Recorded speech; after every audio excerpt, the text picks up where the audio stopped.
We've talked to a number of doctors here this weekend at the Health Freedom Yes. Expo, and they have similar stories that you have, that we've been able to do this, and it's been simple because of this and this. Yes.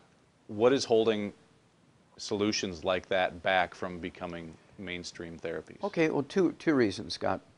Number one, there's insurance.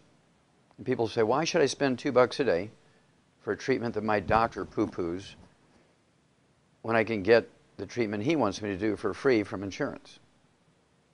You know, we want that Canadian free health care.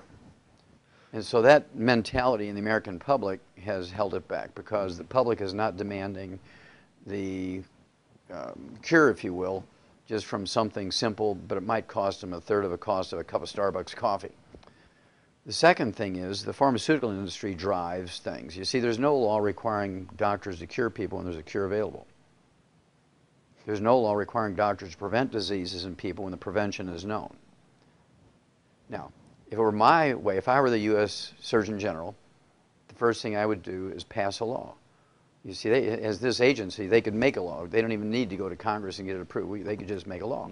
Well, I would make a law by fiat. I would make a law that said that if there's a disease that is curable with anything, whether it's an herb or a drug or a nutrient, if it's curable and the physician just treated the symptoms as opposed to curing it, there's a cure available, I would put them in jail for a Class A felony for 25 years to life. And by the time you did it to the first 1,000 physicians, the rest of them would start recommending the cure, right? Because they wouldn't want to go to jail. But of course, that's not going to happen. The pharmaceutical and the medical lobby is too powerful, so that's not going to happen.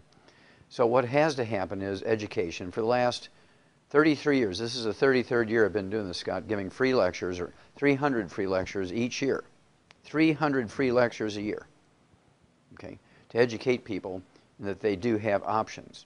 Well, it's only been in the last 2 years, with the financial meltdown, with the medical meltdown, that people have begun to say, well, what is this stuff you've been talking about, Wallach?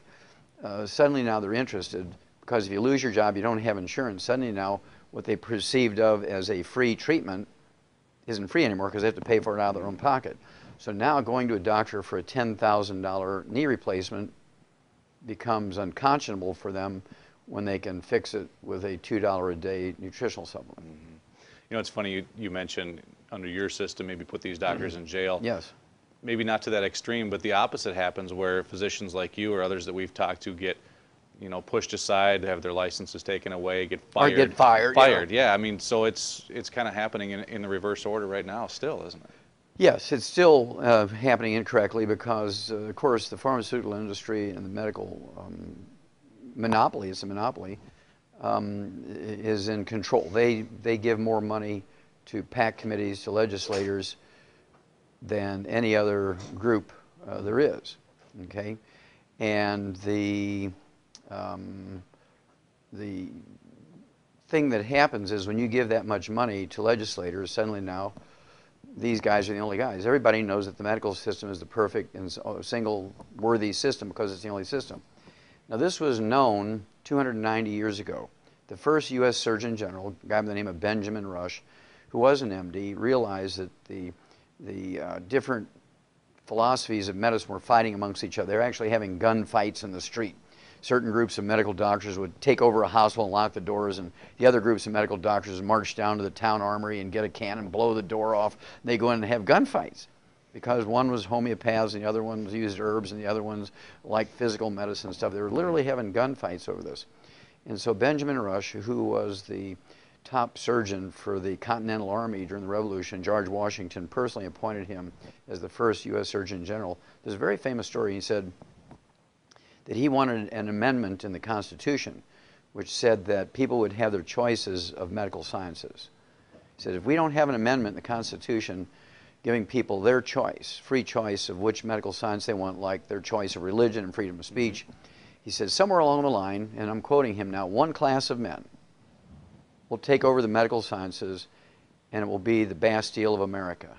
Now, his fears have become our nightmare 290 years later, because the free enterprise system has never taken place in the medical industry since the American Medical Association was formed.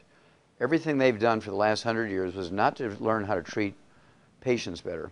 Everything they've done for the last 100 years has been designed to kill off all competition and make them the sole source of medical knowledge, the ones, the chosen ones, right? That was their goal, and they've become successful.